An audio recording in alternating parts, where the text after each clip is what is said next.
ካስተዋወቁን በኋላ እሳቸው ናቸው እንግዲህ ከዚህ አንዷን ይዘህ ለምን አትሄድም ወደ ሀገርህ አሉኝ ቤተክርስቲያን በህንጻ ብትሰራ በቀበሮ ጉድጓድ ብትሆን በሳር ቤት ብትሆን ቤተክርስቲያን አንዴት ናት የሚለው በልጅነት ጊዜ የተማርነው ነገር እቺን ቤተክርስቲያን ናት እዚህም ስጋው ደግሞ ይፈተታል እዚህም እግዚአብሔር አለ የወርቅ ሜዳሊያ መሸለም ነበረብኝ ግን በዛች በመቤታችን ስዕል በሃይማኖት ምክንያት አንደኛ ባህር ኃይሉ ለቤተሰቡ ያለው ክብር እኔ ዛሬም በያሉበት ባህር ኃይሎች ሳመሰግናቸው እንደምኖር እንዲያውቁ ፈልጋለሁ በዛ አጋጣሚ ውሃው ዝቅ አለ በጣም መርከቧ ከገባች በኋላ ውሃው ሲሸሽ መሬት ተቀመጣለች ማለት ነው እና በጣም ጭንቆ ነው ወደ ሰው ተንጫጫ ማለት ማን ይመጣልታል እንግዲህ አሁን በዚህ ጊዜ ይሄንን ሰይጣናዊ ደብዳቤሽን ግን ማየት ስለማልፈልግ እንዳልቀደው እጅሽ ስለጻፈው መልሼ ልከዋለሁ ብሎ የኔ የላኩት ደብዳቤ መልሶ ላከልኝ ማለት ነው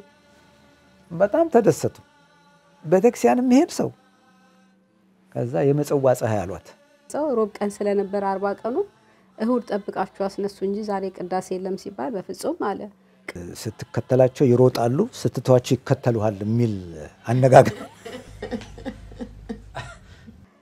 መሬቱ በጣም ያቃጥላል ጫማ አርገሽ አትገቢ በእግርሽ ምትገቢውና እግርሽን ተራ እንዴት ይያርሽ ነው ከግለቱ የተነሳ እና የተወሰኑ 3-4 እናቶች ናቸው የዛጋ ቆመው መታያቸው ወንዶች ጨርሶ የሚሄዱ ጠንካራ የሆነ በጣም ኃይለኛ የሆነ ውጊያ ተጀመረ ማለት ነው መርከቧ ከወጣች በኋላና እኛ ዓላማችን በቤተክርስቲያን ነው ከሃይማኖታችን ፍቅቅ የሚያደርገን ነገር አንፈልግም ትኩረት ሰጥተው እነሱ አማኒ እንዳይሆን ይፈልጋሉ የሁለታችንም ሐሳብ አንድ ስለነበር ሌላው የሚመጣው ነገር ሁሉ ለመቀበል ዝግጁዎች ሆነን ነው እንጠብቅ የነበረው በተወሰነ ሰከንድ ውስጥ ጸጥ አረገው ማዕበሉ ቤተክርስቲያን አይታሰብም እኔ ቤተክርስቲያን መሄድ ፈልጋለሁ ስለምን እሱ ሰርቪስ እንዲታዘዝልኝ ያረገ ነው ጧላት ማርያም መተባላለች በረሃ ውስጥ ሄደሽ ነው ከግቢ ወጥተሽ ማለት ነውና ዛሄር ሰምቶን ነው ብዬ ነው ማስበው እኔ በአጭር ጊዜ ውስጥ ተመልሶ ውሃው ሞላ ከቤተክርስቲያን ውጪ በፍጹም ጋብቻችን አይሆንም እግዚአብሔር የሌለበትን ህይወት አንመሰረትም ቤተክርስቲያን ካልክ ሞት ይገኛሉ አለች አረባ ከሺዚ ኮንዲት ይሆናል እግዚአብሔር ምረድቶን ሁሉ እንዳሰብነው ሆነ መርከቧ ከመገልበጥ ትድናለች ማለት ነው እና ይሄ በቀጥታ ያለ ምንም እንትን የእግዚአብሔር እጅ ነው ያለበት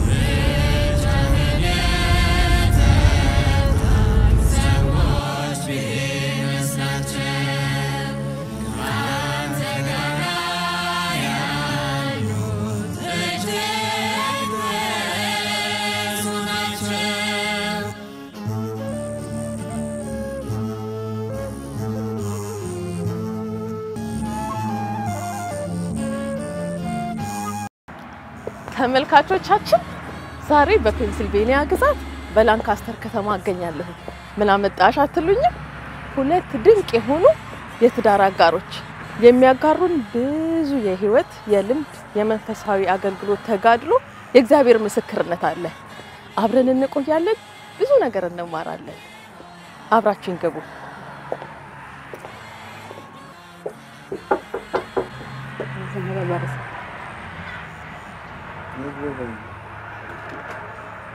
አቤት እንደምን ሰነበታችሁ ስርቁትዬ ሰላም ናችሁ ሆይ እንደምን አላችሁ እግዚአብሔር ይመስገን እንዴት ነሽ እግዚአብሔር ይመስገን እንኳን ደህና መጣችሁ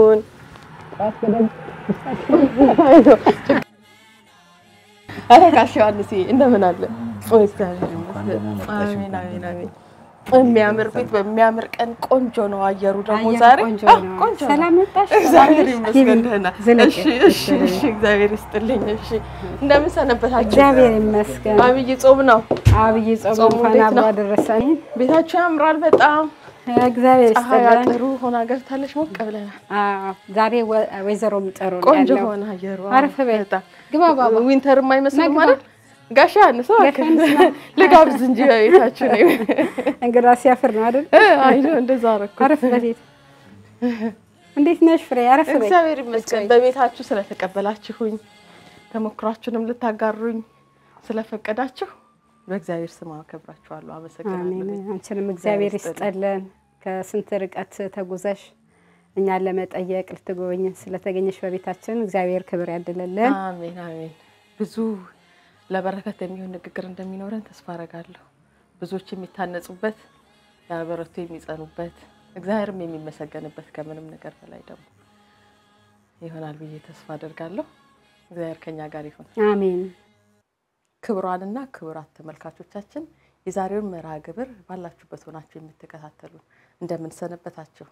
ዛሬ በወራ ጾሙ የሶስት አስርት ዓመታትን ታሪክ ልናስጎበኛችሁ አብራችሁ ልናስጉዛችሁ በአገር አሜሪካ በፔንሲልቬኒያ ግዛት ላንካስተር ከተማ ውስጥ እገኛለሁ። በመርሃ ግብራችን የትዳር አጋር ሆነው ሶስት አስርት ዓመታትን አብረው ያሳለፉ ጥንዶችን ይዤላችሁ ቀርቤያለሁ። በሶስት አህጉር ውስጥ እንጓዛለን። ኑሮ፣ የትዳር ወጣ ወረድ፣ ልጆችን ማሳደግ፣ ስደት፣ ብዙ አብራችሁን ቆዩ። ከመርሃ ግብራችን ብዙ እንደምታተርፉ እምነታችን ነው። የዛሬ እንግዶቼ ወይዘሮ ጤና አዳም አሰፋ ወይንም ስርጉተ ማርያም እንዲሁም ሌፍተናንት ዮሐንስ አስማማው ሁለቱም ፈቃድ ሰጥተውኝ ስርጉቴ እንዲሁም ጋሽ ዮሐንስ እያልኩኝ አንተ እና አንቺ እያልኩኝ የምጠራቸው ይሆናል። ምናልባት ጋሽ ዮሐንስን የሌፍተናንትነቱ ማዕረግ ወሰድ ሲያደርገኝ አንቱ ልለው እችላለሁኝ። ይሄንን ተረድታችሁኝ አብረን እንቆያለን። ጋሽ ዮሐንስ እንዲሁም እህታችን ስርጉተ ማርያም በቤታችሁ ተቀብላችሁ የህይወት ተሞክራችሁን ልታጋሩን ስለፈቀዳችሁ በእግዚአብሔር ስም አመሰግናለሁኝ። ቀደም ብዬ እንደተናገርኩት እንግዲህ ከሶስት አስርት ዓመታት በላይ በፍቅር በትዳር ልጆች በማሳደግ ቤተክርስቲያን በማገልገል አብራችሁ የቆያችሁ ናችሁና እስቲ ወደ ዝርዝሩ ከመግባታችን በፊት ጋሽ ዮሐንስ ራስን ከትውልድ ጀምሮ ልጅነትን አስተዋወቀ። እሺ በመጀመሪያ እናንተም እኛን አክብራችሁ ጉዳይ ይገኝባቸዋል ብላችሁ እዚህ ድረስ ስለደከማችሁና ስለመጣችሁ በእግዚአብሔር ስም አመሰግናለሁ። ያው መጀመሪያ እንደተናገርሽው ስሜ ዮሐንስ ይባላል። የተወለድኩት በቀድሞ ጊዜ ጎንደር ክፍለ ሀገር የሚባል በደብረ ታቦር አውራጃ ደራ የምትባል ትንሽ ከተማ ውስጥ ነው የተወለድኩት። ጊዜው በጣም ረጅም ነው። በ1951 ሰኔ 27 ነውና እድሜን ግን እንዳትቆጥሪ በዚህ አጋጣሚ። እንደማንኛውም ኢትዮጵያዊ አባቴ መምህር ስለነበሩ በተለያየ አካባቢ እየተዘዋወሩ ያስተምሩ ስለነበረ ብዙ ቦታዎች ነው የቆየ ነው ያደኩት። በተለያየ ቦታ ነው ለተወሰነ ጊዜ እዛ ቆየ። በኋላ ወደ ጎጃም ክፍለ ሀገር ወደ ደብረ ማርቆስ የሚባል ከተማ ስለተዛወረና ዘላ ስለመጣ እድገቴ አብዛኛውን በዛ አካባቢ ነበር። በጣም ጥሩ። ወደ እህታችን ስርጉትዬ ደግሞ ልመለስ። ስርጉትዬም እንደዚህ ውስጥ እሺ እግዚአብሔር ይስጥልኝ። ባለቤቴ እንደተናገረው እኛን ሰው ብላችሁ ከኛ ቁም ነገር ይገኛል ብላችሁ እዚህ ድረስ ስለመጣችሁ ስለደከማችሁ እግዚአብሔር ድካማችሁን ድካመ ቅዱሳን አድርጎ ይቀበልላችሁ። ብዙ የምናስተላልፈው ቁም ነገር አለ ብዬ ባላስብም ያው እድሜ መስታወት ስለሆነ በእድሜያችን ጥቂት ነገር አሳልፈናል። እኔ የተወለድኩት ያደግኩትም አሰላ ከተማ ነው። ያው አባቴና እናቴም ይኖሩ የነበረው እዛ ነው። ከዛ በኋላ ነው እንግዲህ ወደ ተለያየ ሀገር የፈለስ ነው ማለት ነው። በጣም ደስ ይላል። ከሰሜኒቷ የሀገራችን ክፍል እንደገና ወደ ማዕከለኛው የሀገር ክፍል የህይወት እንዴት አድርጎ እንዳገናኛችሁም በዛው እንነጋገራለን። በቤተ ክርስቲያን አገልግሎት ነው በብዛት የምናውቃችሁ እዚህ አካባቢ። እንደው ለተመልካቾቻችንም እንዲያውቁት አሁን የምንገኘው በፔንሲልቬኒያ ግዛት በአሜሪካ ላንካስተር በሚባል ከተማ ነው። በአጥቢያቸው መስቀለ ብርሃን ቅዱስ ጊዮርጊስ ወቅድስት እመቤታችን ቅድስት ድንግል ማርያም አጥቢያ ቤተክርስቲያን ሁለቱም በአገልግሎት ነው ያሉትና ይሄ አገልግሎት እዚህኛ በቅርብ ያለ ነው የምናየው ከልጅነት የነበረ ነበር በቤተክርስቲያን ለቤተክርስቲያን የነበራችሁ ቅርበት ለአገልግሎት የነበራችሁ ተሳትፎ በልጅነት እንዴት ነበር ጋሽ ዮሐንስ? አዎ እሱ እንግዲህ እውነት ለመናገር እድሜ ረዘም ያለ ጊዜ ነው ቅድም እንደገለጽኩትና በእኛ ጊዜ እናትን አያትን አባትን እየተከተሉ ወደ ቤተክርስቲያን መሄድ የተለመደ ነገር ነው እንግዳ ነገር አይደለም በተለይ ሰንበት ሁሉ ሰው ወደ ቤተክርስቲያን ስለሚሄድ ቤተክርስቲያን ይኬዳልና እኔ ብዙ ጊዜ ከአያቴ ጋር ስለኖርኩኝ አያቴ ቤተክርስቲያን በጣም ስለምትስም ሁሉ ጊዜ ከሷ ጋር ቤተክርስቲያን ሄዳለሁ እድሜ ትንሽ ጨመር እያለ ሲመጣ በዛን ጊዜ በእኛ ጊዜ ሃይማኖት አበው የሚባል ቤተክርስቲያን አካባቢ እንደ ሰንበት ትምህርት ቤት ሆኖ ነበርና በዛ ተሳትፎ ለማድረግ በህፃናት አካባቢ እገኝ ነበርና በመላላክ መዝሙር ለመዘመር በመጣር ሶሻል ላይፍ የነበረው የወጣቱ የህፃናቶቹ የልጆቹ አብሮ መጫወቱ ምናምን በጣም ይስብ ስለነበረ በዛው አጋጣሚ አንዳንድ መንፈሳዊ ነገሮችም ለመማር የሚያስችል ሁኔታ ተፈጠረና ጊዜያችን በቤተክርስቲያን አካባቢ እንዳሳልፎኛለሁ ማለት ነው። የዛ ፍሬ ያደገ መጥቶ እንግዲህ መሃል ላይ ደግሞ የነበረ ታሪክ ይኖራል ወደሱ በኋላ ላይ እንመለሳለን። ግን በመነሻ የወላጆች ዘር አለ ማለት ነው የተሰራ በቤተክርስቲያን ውስጥ በጣም ደስ ይላል እግዚአብሔር ይስጥልን። ሰርጉትዬስ እኔ አሰላ እንዴት ነበር አገልግሎት? አሰላ እንግዲህ እንደምትሰሚው ምናልባትም ብዙ ታሪክ አላት አሰላ በጣም የክርስቲያን ሀገር ናት። ወላጆቼ ያው የቤተክርስቲያን ሰዎች ናቸው ውልደታቸው እድገታቸው ሁሉ ነገር በቤተክርስቲያን ነው እኛንም ይያዙን ሄዱ ነበር ቤተክርስቲያንና ሲዘምሩ አይ ነበር ሲያገለግሉ አይ ነበር እኔ ያደኩበት ቤተክርስቲያን አሰላ ደብረ ሰላም መድኃኔዓለም ቤተክርስቲያን ነው የሚባለው የዛ ደብር ዛሬ ትልቁ አንጋፋው መዘምራ ሊቀ መዘምራን ኪነጥበብ ወልዴ ነበር በዛ ሰዓት ማህበረ ሰላም ነበር የሚባለው በልጅነት ትዝ ይለኛል ስሙና ታላላቅ እህቶች ነበሩ ህፃናት ልጆችን በደንብ ቴኬር የሚያረጉ እና ብራሽ መብራቱ የሚባሉ እነ መቆያ ተክለ ማርያም እና ህይወት ግርማ ከዲያቆናቱ ደግሞ እነ ዛሬ ቀሲስ ታደለ ፊጣ እነ ቀሲስ ደረጀ የሚባሉ እና እንዲሁም ሌላው ደግሞ የራሴ ወንድም ዛሬ ቀሲስ ነው ቀሲስ እሸቱ ታደሰ ያሉባት ቤተክርስቲያን ናትና ለልጆች ጥሩ የሆነ አቴንሽን ይሰጡ ስለነበር ሁሉ እናቴ ይዛኝ ስትይ እዚህ ቤተክርስቲያን ውስጥ አስገቢኝ እንደነሱ መዘመር ፈልጋለሁ ስላት 7 አመት ሲሞላሽ መጾም ስትጀምሪ ነው ማስመዘግብሽ ትለኝ ነበርና አንድ ቀን እዛው ይዛኝ ሄዳ 7 አመት ሲሞላ ጥርስ ይወልቃል ስለሚባል ጥርሴን ሁሉ ያነቃንቅ ነበር ቶሎ እንድገባ እዛው ቤተክርስቲያን ቁጭ ብለን የሰንበት መክረፍ ተሰጥቶ እንዲስል ጥርሴ እዛው ወለቀች ማለት ነው ይሄው ጥርሴን ይዤ አሁን ዛሬ ካላስመዘገብሽኝ አልሄድም አልኳት እናቴን ማለት ነው ዛሬማ ጥርስሽ እየደማ ቤተክርስቲያን አይኬድም አሁን ቶሎ ወደ ቤት መሄድ አለብን ሳምንት ነው ብላ ቀጠሮ ሰጠችኝ እናቴ ነፍሷን ይማረውና በሳምንቱ መጥቼ የተሰጠሁት ለኪነ ጥበብ ነው እና እሱ ነው ተብሏል ጠይቄ በዛ ሰዓት ተሯሩጬ ራሴው በ7 አመቴ ማለት ነውና እሱ ነው የሚመዘገበው ተብሏል አስመዝግቢኝ ስላት እናቴ ሄዳ ለነፍስ አባቷ ልጄ እንደዚህ ብላለችና ማን ነው ስትላቸው ኪነ ጥበብ ነው የዚህ ቤተክርስቲያን የልጆቹን አለቃ እሱ ነው ብለዋት ኪነ ጥበብ እጄን ይዞኝ ሰንበት ትምህርት ቤት ገባ ከዛች ጊዜ ጀምሮ ከሰንበት ትምህርት ቤት ተለይቼ አላቅም በትምህርት ያለው እዛ በኋላም ወደ አዲስ አበባ ቴክኒካል ስኩል ስገባ መስካየ ዙናን መድኃኔዓለም እዛም ደብረ መድኃኔዓለም ስለነበረ መድኃኔዓለም ቤተክርስቲያን ካልሆነ የሚጸለየው ጸሎት ሁሉ የማይሰማ እስከሚመስለኝ ለመድኃኔዓለም የተለየ ፍቅር አለኝ መስካየ ዙናን ነበር ከሜክሲኮ መስካየ ዙናን የተመላለስኩ ነበር ትምህርት እስከምጨርስ እና ያው ሰንበት ትምህርት ቤቱም አልቀረም ከዛም በኋላ ደግሞ ትምህርት ቤት ሲያልቅ ትዳር ሲመሰረት ወደ አስመራም ስንሄድ ቤተክርስቲያን አለ በህይወቴ ውስጥ ሰንበት ትምህርት ቤቴ ናት ለኔ በቃ ባለውለታዬና ሰንበት ትምህርት ቤት ከ7 አመት ጀምሮ ነው ማለት ነው የኔ አገልግሎት የሚገርም ነው እንግዲህ የተዘራው ዘር አለ መልካም ዘር ነው ደግሞ ያረፈበት መሬት አለ ለምለም መሬት ያንን ደግሞ ውሃ እያጠጡ ደግሞ ያሳደጉ መምህራን አባቶች መዘምራንም አሉና ያ ዛሬ አንቺ ለምናይሽ አገልግሎት ዘመን ላልገደበው አገልግሎትሽ ጥሩ ማሳያ ነውና ቆንጆ ተሞክሮን ያጋራሽን በመሐል ስርጉቴ ስለ ትዳር አነሳሽ እንዴት ተገናኛችሁ ከተለያየ አካባቢ መጣችሁ እህል ውሃ እንዴት አገናኛችሁ ማን ይቅደም ስርጉቴ አንቺ በዛ መቀጠል ትችያለሽ እሱ ይቅደም አይ እሷ ስርጉቴ ብታስታውሻሽ አይደል እንዴት እድሜ ስለገፋው ልጅ ዘነጋው እንዳይ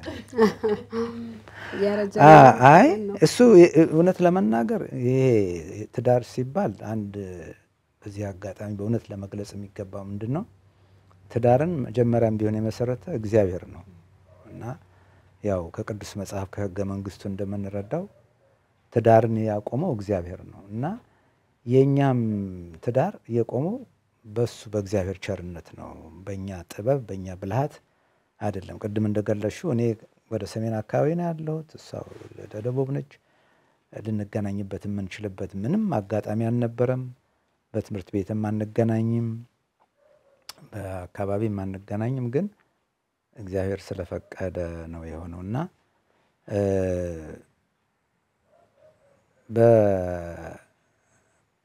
በደርግ ነው የሚባለው በደርግ ጊዜ ማለት ነው መንግስት ደርግ በነበረበት ጊዜ ማለት ነውና ለከፍተኛ ትምህርት ወደ ውጭ ሄጄ እረፍት ስመጣ ወሊሶ የምትባል ከተማ አለች ምስራቅ ሸዋ እዛ አንድ በፊተኛው ስማቸው አባ ወልድ ትንሳኤ የሚባሉ አንድ አባት ነበሩ በኋላ አቡነ ዲዮስቆሮስ የተባሉ ማለት ነው እሳቸውን ለመጠየቅ እዛ ሲሄድ ሄጄ በነበረ ጊዜ በአጋጣሚ እሷ ደግሞ ከጓደኞቿ ጋራ ከአሰላ ወደዛ የእመቤታችን ቤተክርስቲያን ናት መተው ክረምቱን ዳንቴልና የመሳሰል የእጅ ስራ በመስራት ለቤተክርስቲያኗ ገቢ ለማስገኘት ያገለግላሉ መተው እዛ እና እኔ እሳቸውን ለመጠየቅ መጥቼ እዛ በቆየሁበት ጊዜ እሳቸው ጋር ትንሽ ቀራረብ ስለነበረ እነሱ እዛ በነበሩበት ጊዜ እኔ ተጠርቼ ቤት ቁጭ ብዬ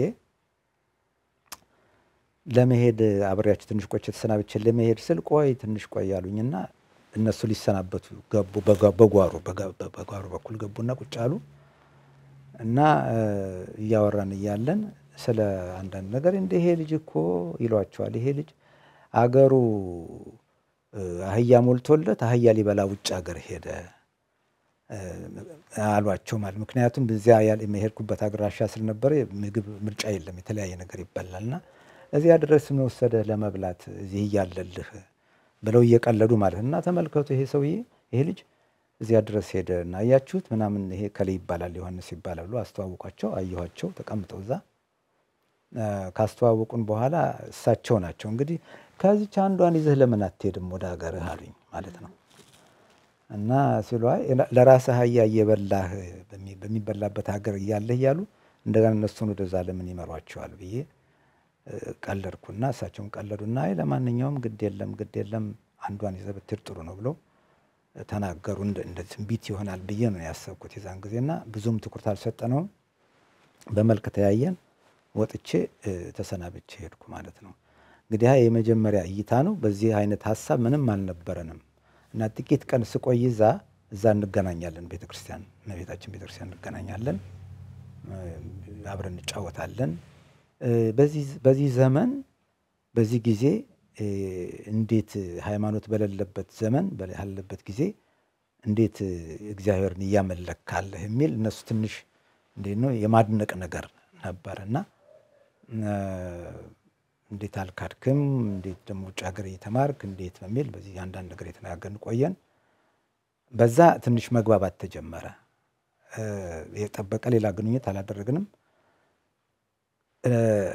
ቤተሰቦችን ሳላይ ነበርና እዛ የቆየሁት ተሰናብቻቸው እናት አባቶችን ለማየት ደግሞ ወደ ክፍለ ሀገር ሄድኩ ክፍለ ሀገር ሄጄ የእግዚአብሔር ስራ ድንቅ ነው በፊት ተማሪ ያለው ማታ በትርፍ ጊዜ ይሄድኩ ገድለ ተክለ ሃይማኖት ገድለ መንፈስ ቅዱስ አነብላቸው የነበሩ አንድ መቃብር ቤት ምኖር አባት አሉ እና አባ ወልዴ ይባላሉ በኋላም ከሄድኩ በኋላ ሰላምታ ለማድረግ ሄድኩኝና ስንጫወት እንደምንድን ስንት ጊዜ ተተያየን እያሉ እንዲህ አይ አባ ወልደ ትንሳኤን አይቻቸው መጣሁ እኮ ስላቸው ተነሱ ከመቀመጫቸው እና በጣም ተገረሙ በጣም ደስ አላቸው አይ ያሉ እንደው ና ልጅ እስቲ ና ልሳምህና ጅል ልንካው እሳቸውን ተሳልመ ከመጣ እንደው ቡራኪያቸው ይድረሰኛሉና እንተናሉና ቁጫልና እንደው እዛም ሄጄ እንደዚህ ልጆች ተዋውቄ መጣሁ አልኳቸው የሚገርመው ነገር አይናቸው በደንብ አይም እሳቸው በጣም ከርጅናቸው የተነሳ ግን ፎቶ ተነስቼ እንደዚህ ስላቸው እስቲ ያሳየኝ አሉ እሺ የፎቶግራፍ አብጥቼ ሳሳያቸው የተነሳነውን ማለት ነው ስርጉቴና መልከቶ ይች ልጅ እንደው አንተ ኃይለ ማርያም ይች ልጅ እንደው አሉኝ አባታችን ምንድነው ስላቸው እንደው ይች ልጅ እንደው አይ ዲው የዛሬ ጊዜ ልጆች አይገባችሁም መቼም አሉና ቀለዱ ማለት ነው እኔ ከምንም አልቆጠርኩ ችላ ብዬ ወጣሁ እና በኋላ አልተገናኘንም ከሷ ጋርም እኔ ሄድኩኝ ወደ ውጭ ሄድኩኝ ግን አድራሻ ስለነበረ ደብዳቤ ጻፍኩ ማለት ነው ደብዳቤ ሲጽፍ በጣም ተቆጥታ ጻፈች የጻፈችው ደብዳቤ የሚገርም ነው እና እንዴት እንደዚህ ትላለህ ምናምን አለች ስትል እኔ እኮ ምንም ያጠፋው ጥፋት የለም እግዚአብሔር ፈቃድ ቢሆን በትዳር ለምን ብየነ ያልኩ ምንም ጥፋት የለውም ብየስል በጣም ተቆጣች ልክ አካኪ ዘራፍ አለች ማለት ነው በኋላ አይ እኔ ደግሞ በዚህ በፈረንጅ እንትን አንድ ቋንቋ አለ እንደዚህ ልጃገረዶች እንደ ጥላ ናቸው ስትከተላቸው ይሮጣሉ ስትተዋቸው ይከተሉሃል የሚል አነጋገር በፈረንጅ አለ girls are shadows ነው የሚለው follow them they run away leave them they will follow የሚል አለ ድሮ ማቀው ማለት ነው አረ እንደዚህም አካልሽማ እንደውም አንቺ እንያል እንደውዬ በስንት ማይል ምን ርቀት ያለንና በየ ተቆጥች ጻፍኩኝ ማለት ነው እና ከዛ ጥቂት ጊዜ ቆየን እንደዚሁ ጋብ ሆኖ ጓደኛ አለቻት እሷ ታማክራለች ዛለካ በኋላ ነው ማቀው ይሄንን ነው ቆይተን እንደገና ቆይቼ እንደገና ልብ ያል እንትን አላለም እንደገና ጻፍኩ መልካም ሻዶው ቀረ አዎ ሻዶው ቀረ ለከኛ ነኝ እና ከዛ እንደገና ቆየውና ትንሽ እንደገና ሻል ያለ ደብዳቤ ጻፍኩ ትንሽ ቆየና መልስ ሷም ጻፈች ግን መንፈሳዊ ነገር ነው ጥሩነቱ መንፈሳዊ ነው ነው እንዴ ያለን እየተግባባን መጣን ከዛ የእግዚአብሔር ፈቃድ ይሁን ወደሚለው እንትናልና ያው ርቀት አለ እኔ ገና አይ ቲንክ 3 አመት ምናምን ይቀረኛል ትምህርቴን ለመጨረስ እና በዚህ መልኩ ነው የተገናኘነው ያው ወሊሶ ነው ማለት ነው በክረምት ሰርጉትዬ የምታስተካክለው እዚህ ላይ እንዴት ነው ጋሽ ዮሐንስ ያጎደሉት ካለ እሱ እንደገለጸው ነው የተገናኘነው ወሊሶ ያው ገዳም ናት እሱም እሳቸውን ለመጠየቅ ለመተዋወቅ ብሎ ነው እኛም ደግሞ አባ ወልደ ትንሳኤ ሲባል ዘናቸው ከዳር እስከ ዳር ነው የሚሰማውና በቃ እሳቸውን ሲያይ ክፉ መንፈስ ያለበት ሰው ሁሉ ይጮሃል ስለሚባል እኛ ልጆች ነን እሱ ማስተራይቱን እየሰራ ነው ስንተዋወቅ እኔ 8ኛ ክፍል ተማሪ ነኝ አስበሽዋል እንዲህ አይነት ለትዳር የሚያስተሳስበን ምንም ነገር የለም በዛ ሳደሙ የነበረው መንፈሳዊ ሰው የሰንበት ተማሪ ወንድምና እህት ነው ጥምቀትም ሆነ ምንም አዳር ሲሆን ወንድና ሴቱ ተደራርበው ሲተኛ የጾታ ልዩነት እንኳን መኖሩ አታውቂም በዛ ሰዓት ዛሬ ያለው ነገር አይደለም ድሮ ያለውና እኛም እሳቸውን አይተን ለመባረክ ራሳችንንም ለማስፈተሽ እስቲ ደህና ነኝ ንጹህ ነኝ አይነት ነገር ነው ጮሃለሁ አልጮህም ብለን ነው ፍልሰታን አስደግፈን ነው የሱባኤ ጊዜ ነውና እዛ እንደገለጸው እሱ ልማት ስራ አላቸው ብዙ አትክልት አለ የእጅ ስራዎች ይሰራሉ እኛም በቆየንባት ጊዜ ያችን ትሩፋት እየሰራን ቆይ ብለን ነው የተዋወቅነው ከዛ በኋላ ያው እሱ እንደገለጸው ነው ሁሉ ነገር ያው መድገም ባያስፈልገኝ ከሄደ በኋላ ግን ሲጽፍ ለምን ተቆጣሽ አንደኛ እኔ ገና ልጅ ነኝ 8ኛ ክፍል ተማሪ ነኝ ሁለተኛ ወንድም ማገኘው ብዬ ነው እንጂ እንዴት እሱ ገና እኔ ለምታከል ልጅ እሱ ማስተሬቱን እየሰራ ገና ተማሪ በርቺ ነው እንጂ የሚባለው ስለ ትዳር የሚጠየቅበት ጊዜ ነው እንዴ ብዬ ለልጅቷ ስነግራት ኧረ ሞልጭውና እንዲህ አድርጊና ንገሪው ምናምን ስትለኝ ነው ያው እንደተመከሩ ስሟን መጥቀስ ባልፈልግም እና ግጥም አድርጌ ጻፍኩለት አንተ ምን አይነት ሰው ነህ እኔ እኮ መንፈሳዊ ወንድም ነህ ብዬ ነው አንተ ግን ባንዴ ተገልብጠ ለትዳር እግዚአብሔር ይፈቅድ ደሞ አጻጻፈም እግዚአብሔር ቢፈቅድ ለወደፊት በትዳር ብንኖር ምን ይመስልሻል ነው ያለውና እግዚአብሔር ቢፈቅድ የሚለውን እንኳን አይቼ እንደ እግዚአብሔር ፈቃድ አይደለም ያልኩት አንተ ምን አይነት ከሃዲ ነህ አንተ እኮ ወንድም ነህ ያውም በቤተ ክርስቲያን አግኝቼ ያውም ገዳም አግኝቼ እንዴት ለትዳር ነው ታስባለህ ይል ጻፍኩለት ከዛ በኋላ ሲጽፍ ዘመሰልሽ አኮረፈ ልቡን ስነግረው እንዳቲ ተቆጥቼ ማልክ እንትን አልልሽም በግድም አልልሽም ይሄንን ሰይጣናዊ ደብዳቤሽን ግን ማየት ስለማልፈልግ እንዳልቀደውም እጅሽ ስለጻፈው መልሼ ልከዋለሁ ብሎ የኔ የላኩት ደብዳቤ መልሶ ላከልኝ ማለት ነው ከዛ የራሴን ደብዳቤ መልሼ ሳነበው ሰውነቴ ሸካ አረጋ በቃ እንዲህ አለ አይደል እንዲህ ተሳድብኝ ነበር እንዲህ ለካ እኔ ሲስም ብትማሪ ሆኜ ከሃዲ ያልኩት በቃ አሁን ያንን በቃ ለሷም አልነገርኳትም ዝም የራሴንም ቀድጄ ጣልኩና የሱን ደብዳቤ ግን ለብዙ ጊዜ አልጣልኩትም ፋይል አድርገው ነበር እና መጽሐፍ ሆኖ ነው እንደውም በዚህ አጋጣሚ ምጽዋ በጦርነቱ ስንወጣ ጥለን ወጣን እንጂ ወደፊት ልጆቻችን ሲያድጉ ከጅምራችን እንዲህ ነበርን እንላቸዋለን ብለን ትልቅ መጽሐፍ ሆኖ ነበር እና አስቀመጥኩት ከዛ በኋላ ቆይቼ ዝም ብዬ አሁን ሁለተኛው ደብዳቤ እሱ ሲመጣ በቃ በሃይማኖት እንድጠነክር በትምህርት እንድበረታ ራሴን በቃ እንዴት ብዙ ነገሮችን እንድቋቋም ፈተና እንዳልፍ የሚመክሩ ነበርና በቃ አሁን ጠሩን አልኩና ከዛ መጻጻፍ ጀመረን ወደ ማለቂያው ላይ እንደገና ያ ጥያቄ በቀጥታ ባይመጣ ዳርታው ነው አግድሞሻል አይደል ሲመጣ እኔም እየገባ ይመጣ እኔም እያደኩ ነው አሁን ወደ 10ኛ ክፍል ደርሻለሁ እግዚአብሔር ይፈቀደው ይሆናል ባለህበት በርታ በሃይማኖት ጸና በቃ ይሄ መንፈሳዊ ነገር ሆነ መንላላክ በቃ በጣም ደስ ይላል አንድ ነገር ጋሽ ዮሐንስ ሲጽፍ ወደፊት የሚል ቃል አርቋል አሁን አይደለም ላግባሽ ያለው ሁለተኛው ደግሞ እግዚአብሔር ቢፈቅድ ነው ያለውና ያሁን የእግዚአብሔርን ጊዜ የእግዚአብሔርን ፈቃድና የእግዚአብሔርን ጊዜ የመጠበቅና ለሁለታችሁም በልባችሁ ያንን እንድታቆዩት ማሳሰብ ነበርና የሚያስቆጣም አልነበረም ግን አሁን ባልሽንና በልጅነትና አሁን ባልሽና አቋም ያን ተነግሯል አንደኛ ደግሞ ጋሽ ዮሐንስ ሁለት ትልልቅ አባቶች ምልክት ሰጥተውታል አንቺ ደግሞ ያ ነገር የለሽምና ጋሽ ዮሐንስ የተወሰነ ጓሂድ አግኝቷል የእግዚአብሔር ፈቃድ ይሆን የሚልም የተወሰነ ስሜቱ ነበር በጣም ደስ ይላል አንቺም አኩርፈሽ አለ መቅረትሽ ጋሽ ዮሐንስም ሻዶ ከፈለገሽ ትምጣ ብሎ አለ ሁለተኛው ደብዳቤ መላኩ ዛሬ ይሄን ያህል አመት አብራችሁ ኖራችሁ እኛም በእናንተ ለመመከርም ለመማርም ተቀምጠናል አጠቃላይ ስንት አመት ሆነ ማለት ነው ከተጋባችሁ 36 አመት በጣም የሚገርመው ጋሽ ዮሐንስ ቅድም ስትነግረን በወታደራዊ የደርግ መንግስት ጊዜ በደርግ አገልግሎት ላይ ወይም በስራ ዓለም የነበርክነህና በዛ ዘመን ደግሞ እኛ ብዙ ባንደርስበትም እግዚአብሔር የለም የሚል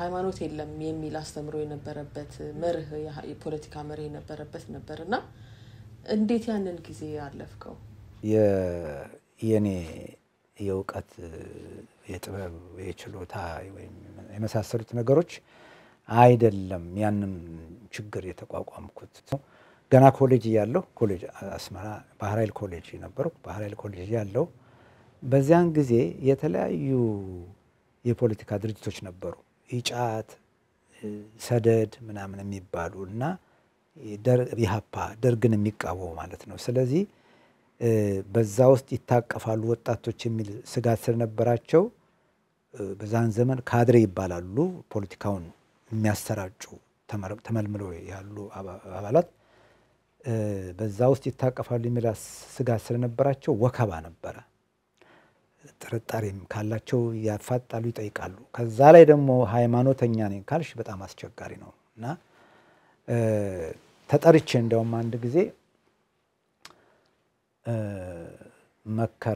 መከሩኝ አዛዥ ናቸው መከሩኝና ተጨባጩን ካላወቅ ተጨብተ ትቀራለህና ብታውቅበት ለራስህ ጥሩ ነው አሉኝ ልጅነትም አለ በጣም ልጅ ነበርኩ ሳን ጊዜ አይ ከዚህ ካቆሜ እኔ እንቅስቅስ አለም በዚህ አይነት ነገር አልገባም የሚል መልስ ሰጧቸውና በቃ እንግዲያው በትምህርት ጎበዝ ብትሆኝም በትምህርታቸው ጎበዝ ይሆኑ ናቸው ተመርጠው የሚሄዱት እና በትምህርት ጎበዝ ብትሆንም በፖለቲካው በኩል ተሳትፎ ካደረክ እድሉ አይሰጥህም የሚል ሁሉ አይነት ነገር ነበረ። እስከዚህ ድረስ ነበረ ለማለት ነው። የዛን ጊዜ የነበረው ፈተና ከባድ ነው እና ግን እግዚአብሔር በፈቀደ አስቻለ። ከግምትም አልከተትኩትም። በቸርነቱ ደግሞ ከውጭ ሀገር መላክም አልቀረውም። ያው በትምህርት የተወሰነ ደረጃ ያላቸውን ልጆች ሲልኩ በዛ እንድላክ ሆኗል ማለት ነው እና አስቸጋሪ ነበረ ኦፍ ኮርስ ግን ቀደም እንዳልኩት በእግዚአብሔር ቸርነት ነው ያለፍኩት ማለት ነው እና ወደ ኋላ ላይ እንደውም ውጭ ሀገርም ከሄድኩ በኋላ የሄድኩበት ሀገር ራሽያ ስለነበረ ሃይማኖት የማይደግፍበት ሀገር ነበር። እዛም በነበርኩበት ጊዜ የእመቤታችንን ስዕል አልጋዬ ላይ ሰቅዬ ነበር እና ትልቅ ጦርነት አስነስቷል። ይሄ እኮ እዚህ አይቻልም የሚል ማለት ነው እና ብዙ ተጋፍተውኛል። ግን እንዳልሰማ የሆንኩ አሳልፍ ነበር። አንዳንድ ጊዜ የዩኒቱ ይባላል የኛ የተወሰኑ ልጆች በተለይ የኢትዮጵያን የተለያየ ሀገር ነው ያለው ወደ 16 15 ሀገር ተማሪ ነው ያለው። ከጀርመን አለ፣ ከቪየትናም አለ፣ ከኩባ አለ፣ ከላኦስ አለ፣ ከአፍሪካ ሀገር ከሊቢያ እና በሃይማኖት እንደዚህ ሲያዩኝ በጣም ተቆጡ። የኛ መሪ የነበረው ሰውዬ አስጠራኝ ቢሮና መከረኝ። አይቻልም አልኩ። የፈለገው ነገር ይመጣ እነን አላወርድም አልኩት። ግን ያው እነሱም ውል ስላላቸው ይመስለኛል ሊያስተምሩን ስለወሰዱን ከሀገራችን ጋር ያላቸው ግንኙነት እንዳይበላሽባቸው ፈርቶ ይሆናል ምንም በጣም ሳይጻረሩኝ ያው ቆየሁኝ። ግን በትምህርት ዘመን ጊዜ ሁሉ በዲስቲንክሽን የሚጨርስ ተማሪ ወርቅ ይሸለማል በትምህርት ቤቱ እና በአጋጣሚ እኔ በዲስቲንክሽን ነው የጨረስኩት። በሙሉ የመነበርኩባቸውን አመታት በሙሉ አስፈላጊ አይደለም ይሄን 5 ኤ ያመጣው ነበር እና የወርቅ ሜዳሊያ መሸለም ነበረብኝ። ግን በዛች በእመቤታችን ስዕል በሃይማኖቴ ምክንያት እና በዚህ የፖለቲካ እንትን ምክንያት ያ እድል እንዲያመልጠኝ ሆኗል ማለት ነው። ግን ብዙም አልከፋኝም እና ያን ያህል ትኩረት ሰጥተው እነሱ አማኒ እንዳይሆን ይፈልጋሉ። ወደ ጨርሼን በመመለስበት ጊዜ ደብዳቤ ጽፈው ነው የላኩኝ ወደዚህ በዚህ በፖለቲካ ብሳተፍ ብዙም አመርቂ ውጤት ላመጣ እንደምችል። ምክንያቱም እዛ በነበርኩበት ጊዜ በስነ ጽሁፍ እወዳደር ነበረ ወይ ወጣቶች ስነ ጽሁፍ እወዳደር ነበር። አሸንፈኛ ሀገሪቱን እንድጎበኝ ተደርጓል። ከውጭ ጉዳይ ሚኒስትር ሽልማት አግኝቻለሁ። በዛ ምክንያት ወደ ሀገር ቤት ስመጣ ደብዳቤ ጽፈው በፖለቲካ ቢሳተፍ ጥሩ ነው የሚል ሰጥተው ነበር። ግን በአጋጣሚ ሰውየውም እዚህ አለ አዛዥ ነበር የዛን ጊዜ አለ። አሁንም እዚህ ሞቼ እገኛለሁ እንጂ በፍጹም ፖለቲካ ውስጥ አልገባም አላገለግልም። በዛ በተማርኩበት በትምህርት ሙያ እዛው ወደ በረሃ ምጽዋ ወስጄ ሄጄ አገለግላለሁ በሚል ወደዛ ሄጄ እንዳገለግል ሆኗል እና ልክ ነው። አስቸጋሪ ነበር ማመን። በዛም ፈተና ነበረ ማለት ነው።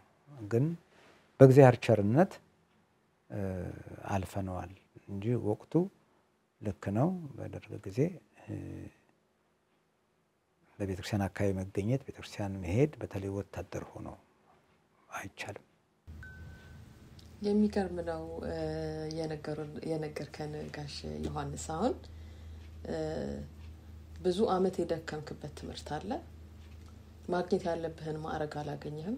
ግን ሊከፈል ለሃይማኖት ሊከፈል ከሚገባ መስዋዕትነት ትንሿ ናት ብለህ ተቀበልከው በዛ ጊዜና እግዚአብሔር ደግሞ ሞገስ ሆኖ ትምህርትህን ሊያስቋርጥህ የሚችል አቋም ይዘህ ግን እንድትጨርስም ሆነሃልና ትንሽ ደግሞ ከፍለህ ዋጋም እንድታገኝበት ያንን አድርጎልሃል እግዚአብሔር። ደስ የሚል ነው በጣም። ከዛ ደግሞ ያን ሁሉ ተመረህ እንደገና ስራህን ሊያሳጣህ የሚችል ሁሉ እድል ነበረ። በባህር ኃይል ሌፍተናንት ነበርክ። ትልቅ ማዕረግ ነው በዛ ሰዓት ማለት ነውና ለሚዜዎች ቤተክርስቲያን አካባቢ መታየት ስጋት ሆኖባቸው አንተ ደግሞ በቤተክርስቲያን በቤተ መቅደሱ ሆነ በቤተክርስቲያን ስርዓት ሙሽራህን አግኝተሃልና ሙሽሪት ነገ ባልሽ የሚሆን ነገ ኑሮሽን የምትመሪበት ባልሽ ስራውን ሊያጣ ይችላል ብዙ የደከመበት የትምህርት ሁሉ ዋጋ ሊያጣበት ይችላል እንዴት ያንን ሁሉ አደጋ ለመቀበል ዝግጁ ሆነሽ ወሰንሽ በምን አገሽ እሱንም በማበረታታት አዎ የዛኔ ወሳኔው ይጋራ ነው የነበረው እና ከቤተክርስቲያን ውጪ በፍጹም ጋብቻችን አይሆንም እግዚአብሔር የሌለበትን ህይወት አንመሰረትም እግዚአብሔር ከሌለበት ትዳሩ ነገ ይፈርሳልና የሚመጣው ነገር ሁሉ በጸጋ እንቀበላለን ስራ ማጣት ብቻ ለመታሰር ሊኖር ይችላል በተደጋጋሚ ጊዜ ቀይ ካርድ አረንጓዴ ተብሎ ነው ቀይ የሚሰጠውና ላንተ በቀጥታ አንስተህ ግን የፓርቲው አባል ሆን እየተባለ ለፍጹም ያለበት ሁኔታ ነውና ጠንካራ ልጅ ነው ዮሐንስ ከድሮ በሃይማኖት ነገር ላይ ድርድር የለውም ይሄ ብቻ አይደለም ሰርጋችን ላይ መሆኑ ብቻ አይደለም እዛም ወደ ምጽዋ ከሄደን በኋላ ቤተክርስቲያን አይታሰብም እኔ ቤተክርስቲያን መሄድ ፈልጋለሁ ስለምን እሱ ሰርቪስ እንዲታዘዝልኝ ያረገ ነው ጧላት ማርያም የምትባላለች በረሃ ውስጥ ሄደሽ ነው ከግቢ ወተሽ ማለት ነውና በመስሪያ ቤቱ በባህር ኃይሉ ሰርቪስ ነበር ቤተክርስቲያን መሄደውና አንደኛ ባህር ኃይሉ ለቤተሰቡ ያለው ክብር እኔ ዛሬም በያሉበት ባህር ኃይሎች ሳመሰግናቸው እንደምኖር እንዲያውቁ ፈልጋለሁ በዚህ አጋጣሚና ባህር ኃይሉ ለቤተሰቡ በጣም ክብር አለው ያንቺን እንትን የመጠበቅ እንትን አላቸው እንደ ከላይ የሚመጣው ያ መመሪያቸው ቢሆንም አንቺ ይሄንን ነው መፈልገው ስትይ ደግሞ በዛ መንገድ ላይ ያግዙ ነበር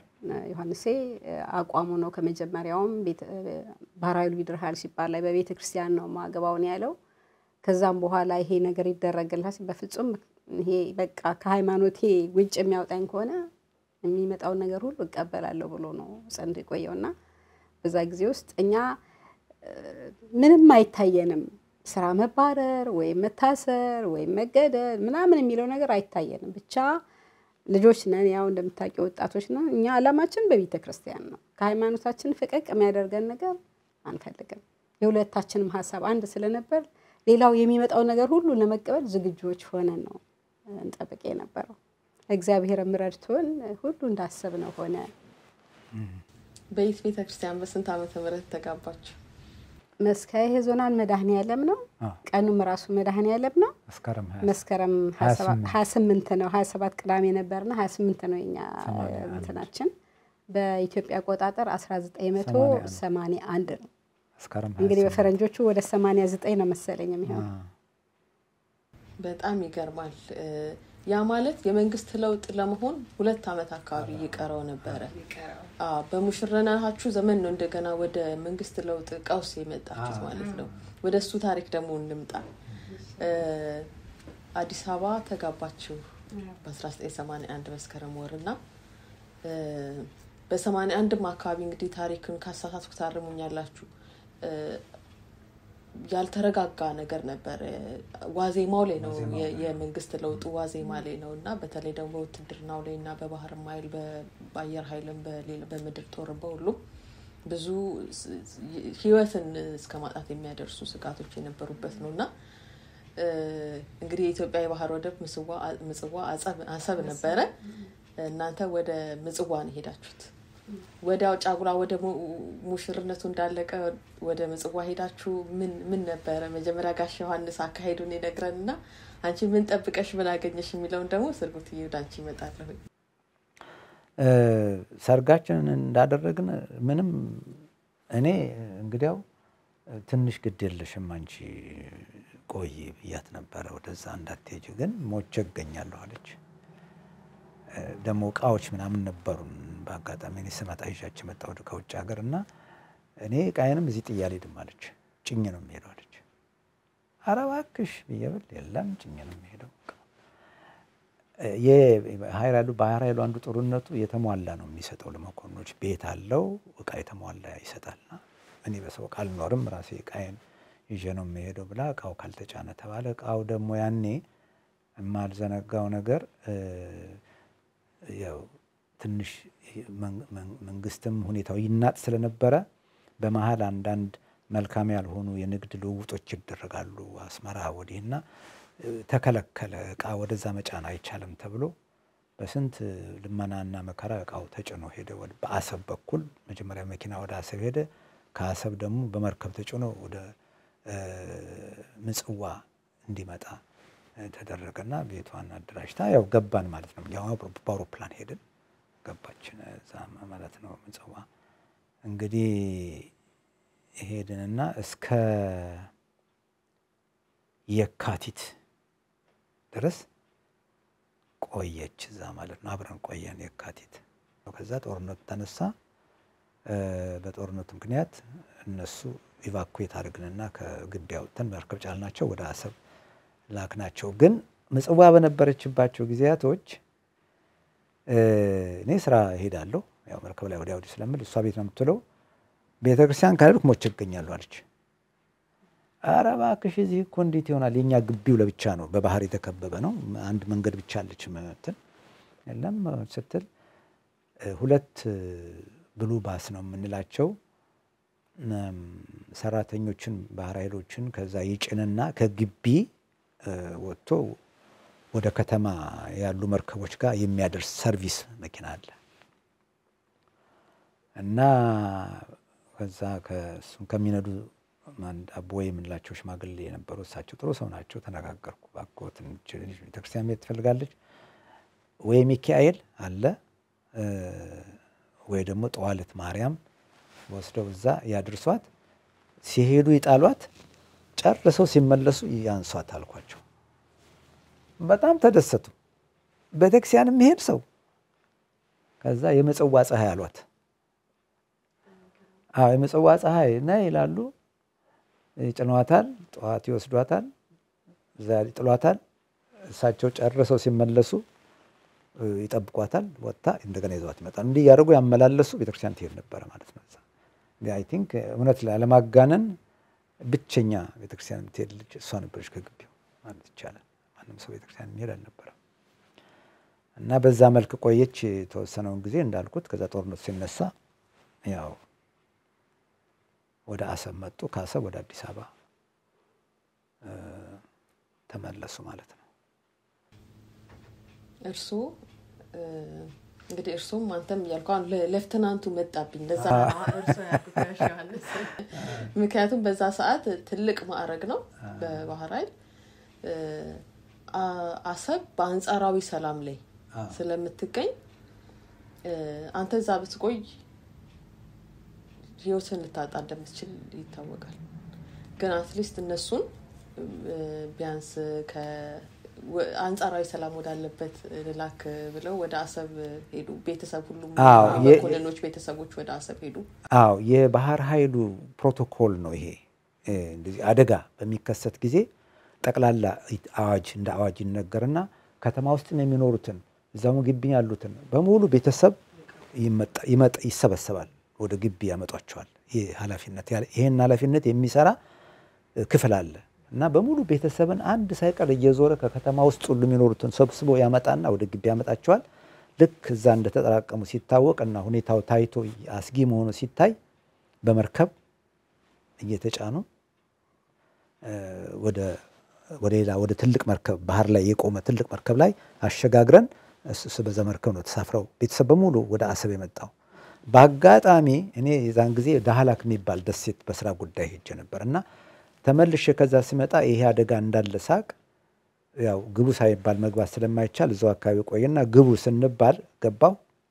መገባበት ቦታ ነበር ተገባ። እንደገባው ቶሎ ሮጬ ወደ ቤት ነው እሷን ለማምጣት ማለት ነው። ግን ሲሄድ የለችም ቤት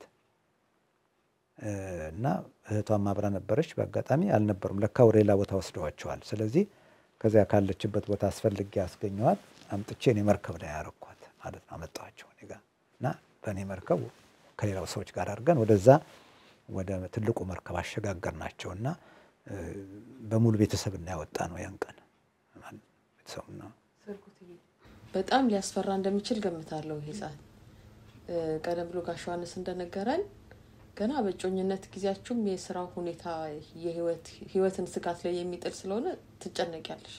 እንደማንኛውም የጦር ኃይል የወታደር ሚስት ማለት ነው። እቺ ደግሞ የመጨረሻው የጭንቋ ሰዓት አለች። እለት ቤተክርስቲያን ትሄጂ ነበር። መጀመሪያ የቤተክርስቲያን ኤክስፒሪየንስ በዛ በበረሃ ማንንም በሌለበት አሁን ብዙዎቻችን የምናውቀው በብዙ ሰዎች የተሞላ ቤተክርስቲያን በብዙ ድምጽ ማጉያ የሚቀደስበት በብዙ ዛፎች የተሞላ በከተማም በገጠርም ያደገ ሰው ራሱን ሊስለው የሚችለው ቤተክርስቲያን እንደዛ ነው። የምጽዋ ቤተክርስቲያን ምን ትመስል ነበር? መጀመሪያ ቀን ከሄድሽ በኋላ ከዛ መልሰሽ ለመሄድ ምንድን ነበር የሚያጸናሽ? እንደዛ እሱን ተነግሪኝና መልሰሽ የጭንቋ ሰዓት ምን ትመስል ነበረ? ቤተክርስቲያኑ መጀመሪያ ይሄርኩ ቀን ቤተክርስቲያን ሁሉ አልመስልሽ ያለ ነገር ነበርና አንደኛ ባዶ ነው፣ ስዕል የሚባል ነገር የለም። መሬቱ በጣም ያቃጥላል። ጫማ አድርገሽ አትገቢ፣ በእግርሽ የምትገቢውና እግርሽን ተራ እንዲያርሽ ነው ከግለቱ የተነሳ እና የተወሰኑ 3-4 እናቶች ናቸው እዛ ጋር ቆመው የምታያቸው። ወንዶች ጨርሶ የሚሄዱ። ቅዳሴው በጣም በፍጥነት ነው የሚሄደው፣ ለምን በረሃ ስለሆነ። ውጪ ላይ ውሃ እየደፉ ነው። ውሃው በእንፋሎት ትንሽ ሲቀየር የሚያቀዘቅዝ አይነት ነገር ነው ብለው ስለሚታመን ውሃ ያርከፈከፉ እና እንደዛ ሳይ መጀመሪያ በቃ ካየሁት ቤተክርስቲያን ጋር አለመሳሰል ስላለኝ ትንሽ እንትን ቢል፣ ሁለተኛ ግን ድሮ ገና በሰንበት ትምህርት ቤት እያለን የምንሰበከው ቤተክርስቲያን በህንጻ ብትሰራ በቀበሮ ጉድጓድ ብትሆን በሳር ቤት ብትሆን ቤተክርስቲያን አንዲት ናት የሚለው በልጅነት ጊዜ የተማርነው ነገር እቺም ቤተክርስቲያን ናት፣ እዚህም ስጋው ደግሞ ይፈተታል፣ እዚህም እግዚአብሔር አለ፣ እዚህም በዚህ አስቸጋሪ በሆነ አገር ውስጥ እነዚህ ሰዎች ግን ስጋው ደግሞ ፈተተው ያቆርባሉ፣ እናቶችም ቆመው ያስቀድሳሉ። ታዲያ እኔማ ከዚህ ሲሄድ ቀዝቃዛ ነገር ውስጥ ነው የምገባው። ስመጣ እዚች ጋር ለመቆያት 2 ሰዓት ማትሞላ ጊዜ እንዴት እቀራለሁ ያልኩ። ከዛ በኋላ ነው የበለጠ አበረታኝ እና ጦርነቱ ሰዓት ደግሞ ላልሽው የጭንቋ ሰዓት በጣም የተደበላለቀ ነው። ይተኮሳል፣ ጥይት ድምጽና መሰሚው፣ ከባድ መሳሪያ ድምጽና መሰሚው። ግን እኔ እዚህ ጋር የሚወድቀው የሚታየው ነገር ሳይሆን ዮሐንስ ያለ በዚህ ሰዓት የለም። ምክንያቱም የጦር መርከብ ላይ ነው ያለው።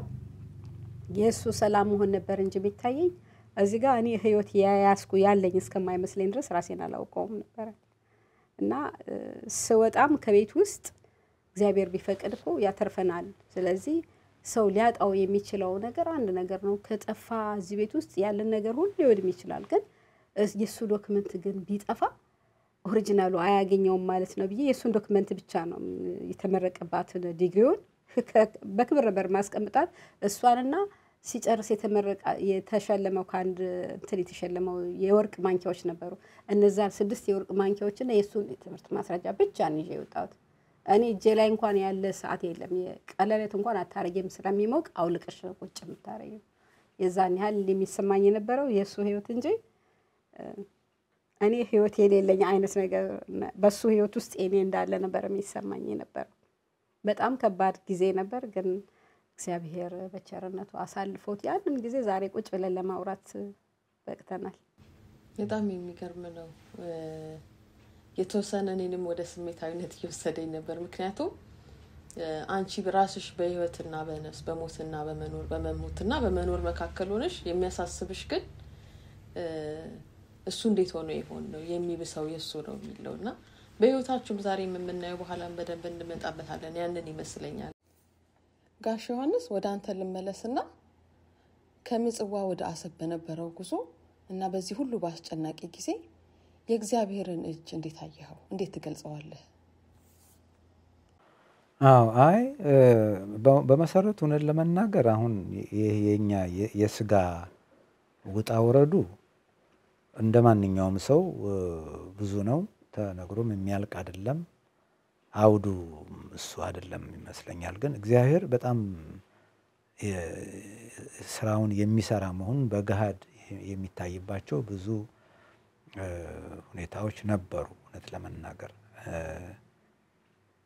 ደግሞ ያም የሚገርመው ነገር ቀድመ ልናገር እንደሞከርኩት በእኛ የእምነት ጽናት በእኛ ለእግዚአብሔር የሚጠበቅብን በማድረጋችን ምክንያት እግዚአብሔር ቸርነቱን በዚህ ምክንያት አደረገልን ብለን የምንነው ነገር የለም በፍጹም። ይሄ በሌለበት ግን የእግዚአብሔር የምሕረቱ እጅ ሲዘረጋ የምናይባቸው ብዙ አጋጣሚዎች ነበሩ። እውነት ለመናገር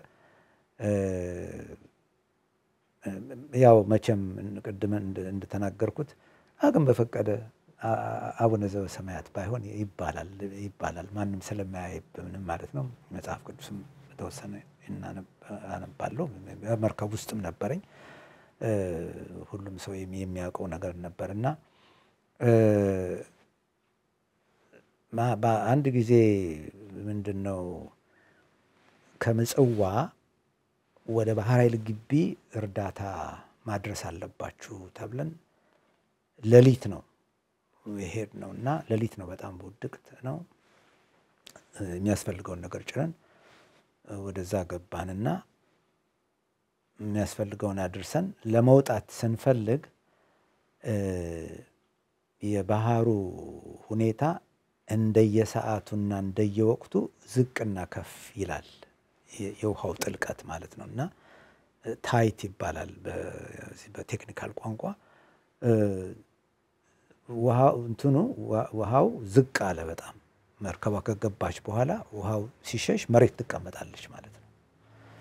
እና በጣም ጭንቆ ነው ዋለ። ሰው ተንጫጫ ማለት ማን ይመጣልታል እንግዲህ አሁን በዚህ ጊዜ። እና በእውነት እንደው የዛን ጊዜ እዚሁ ላይ ወይ ሰው እንግዲህ አቅሙ ፈቀደውን አድርጎ ተከላክሎ ወይ የቻለውን ሁሉ አድርጎ የሆነ ነገር ይደርስበት ሞክሬያለሁ ይላል። ዝም ብሎ እጁን አጣጥፎ ግን እንደው ትንሽ ይከብዳል የሚል በጣም ሰው እንትን አለ። እና እንደው በርከክ ብዬ በእውነት እግዚአብሔር በሚያውቀው በጣም ያን ጊዜ እንደው ለእግዚአብሔር እንዴት እንዲህ በሚል ሌላ አማራጭ ስለሌለም ጭምር ነው ወደ አምላክ ጮህንና እግዚአብሔር ሰምቶን ነው ብዬ ነው የማስበው። እኔ በአጭር ጊዜ ውስጥ ተመልሶ ውሃው ሞላ እና ምናልባት ያቺ መርከብ ግማሽ ማይል ወይ 1 ማይል ነው የወጣችው። ከወጣች በኋላ ከፍተኛ ሆነ ጠንካራ የሆነ በጣም ኃይለኛ የሆነ ውጊያ ተጀመረ ማለት ነው መርከቧ ከወጣች በኋላና እግዚአብሔር እጁን ስለዘረጋ እግዚአብሔር ያንን በዛ ቦታ የነበረውን ሰው እንዲተርፍ ስለፈለገ ያችን በራሱ ምክንያት አድርጎ መርከቧ እንድትወጣ አድርጓል። ሌላ እንደዚህ ደግሞ የእግዚአብሔርን ቸርነት ያየሁበት ነገር አለ። በጣም መረሳት የሌለበት ነው። የሁሉ ጊዜ አእምሮዬ ውስጥ ስለሆነ ነው ከሞት ተረፍንበት ነው እሱምና ወደ አሰብ ከአሰብ ይሄኛው ከአሰብ ከወጣን ከምጽዋ ወጥተን ወደ አሰብ ከሄድና ከአሰብ ወደ የመን ለመሄድ በሞከርንበት ጊዜ ነበር ውጊያ ነበር። በውጊያ መሃል መርከቧ ተመታች። ውሃ በጣም ገባ። በጣም አጋደለች ለመስመጥ ማለት ነውና ውሃው በጣም ይንቀሳቀስ ነበር። የዛን ጊዜ ማዕበል አለ ማለት ነው። የእግዚአብሔር ስራው ድንቅ ስለሆነ በተወሰነ ሰከንድ ውስጥ ጸጥ አደረገው ማዕበሉን። መስታወት አደረገው ባህሩ መስታወት ሆነ ማለት ውሃው የመግባቱ መጠን ይቀንሳል ማለት ነው። መርከቧ ከመገልበጥ ትድናለች ማለት ነው። እና ይሄ በቀጥታ ያለምንም እንትን የእግዚአብሔር እጅ ነው ያለበት።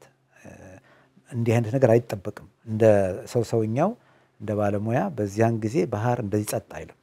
እና ይሄ የግልጽ እግዚአብሔር እጁን እንደዘረጋ ያየንበት ለብዙ ሰዎች እምነት የሌላቸው ሁሉ የዛን ጊዜ አይቶ የተደነቁበት ሁኔታ ይሄንን አልረሳምና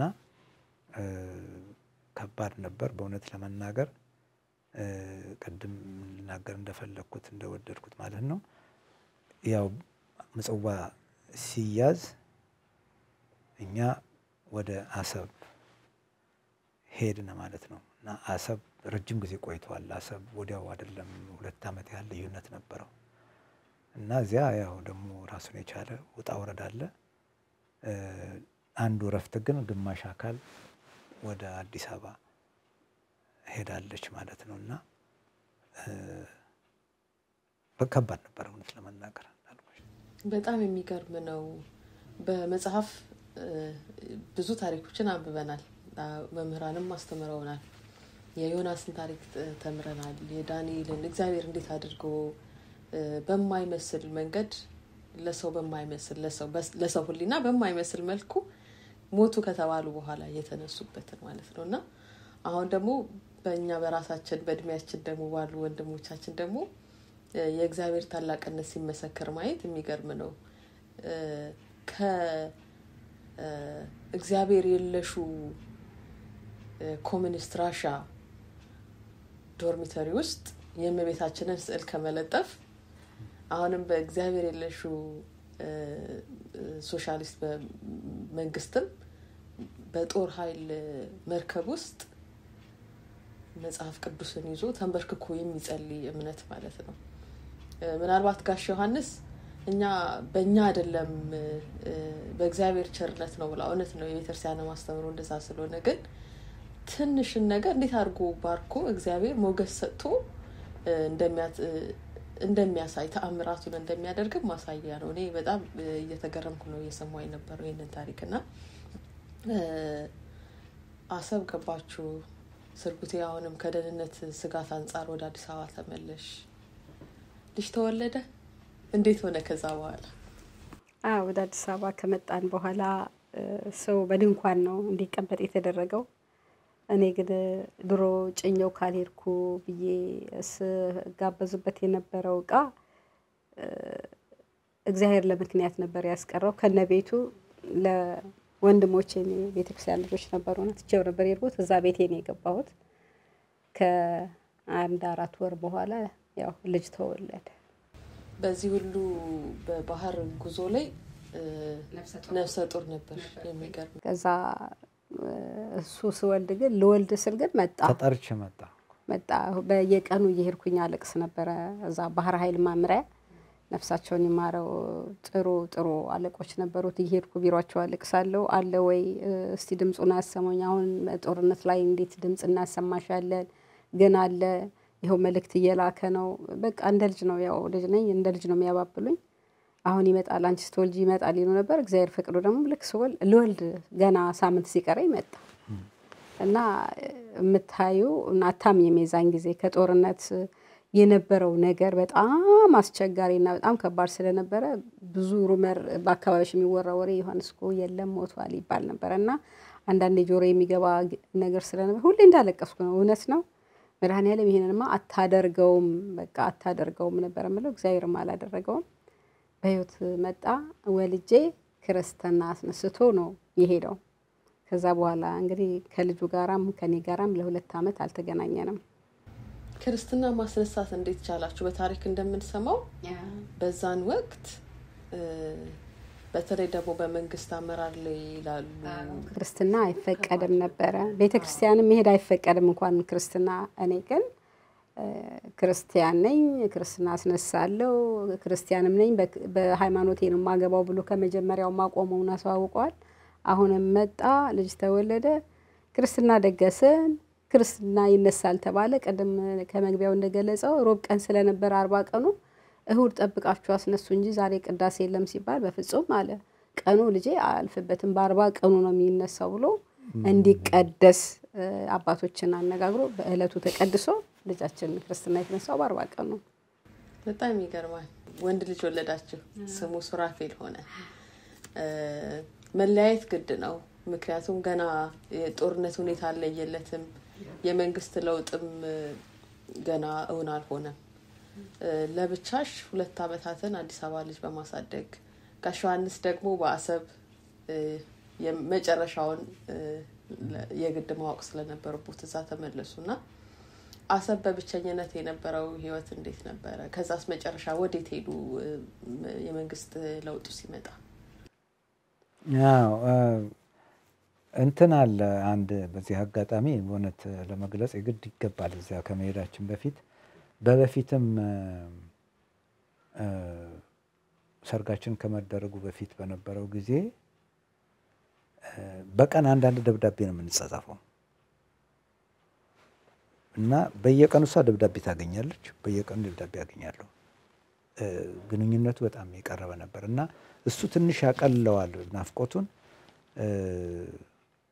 አሁንም እዛም ደግሞ በነበርኩበት ጊዜ አሰብ በስልክ ቶሎ በማግኘት እንድትጸና ለማድረግ ሞከር ነበር። እርግጥ ግን ያው ገና አዲስ ወልዳ ስለሆነ ይከብዳል፣ ያስቸግራታል። እኔም ደግሞ እዛ ስራውን በሙሉ በደንብ ለማከናወን ያስቸግራል፣ ሀሳብ ስላለ ማለት ነው። ግን ኃላፊነት ስለሆነ ኃላፊነቱን ለመወጣት እንደ እግዚአብሔር ቸርነት እጥር ነበርና ሁኔታዎቹ እየተባባሱ ሲሄዱ